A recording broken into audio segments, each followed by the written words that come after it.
খাঁচার এক প্রান্তে দাঁড়িয়ে আছে একটি কুকুর। তাকে দেখে সেদিকেই এগিয়ে যেতে লাগলো একটি বিশাল সিংহ। তবে অবাক করার বিষয় হলো, সিংহকে দেখে ভয় না পেয়ে আনন্দে লেজ নাড়তে শুরু করে কুকুরটি। এরপর কাছে এসে সিংহ যা করলো তা দেখে রীতিমতো অবাক হয়েছেন সবাই। কুকুরের পায়ে চুমু খায় সিংহটি। ইতিমধ্যে এই ঘটনার একটি ভিডিও সামাজিক যোগাযোগ মাধ্যমে ভাইরাল হয়েছে। জানা গেছে, সিংহের শৈশবের সঙ্গী এই কুকুর। বনের রাজাকে ছোটবেলা থেকেই নিজের সন্তানের মতো আগলে রেখেছে সে। সিংহের সমস্ত ঝড়ঝাপটা সামলেছে মায়ের মতো।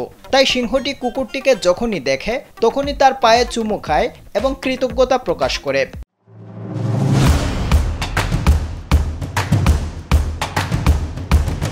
সিংহটির সঙ্গে দিনের অধিকাংশ সময় কাটায় এই কুকুর। ভিডিও দেখে মন ছুঁয়ে গেছে নেটিজেনদের।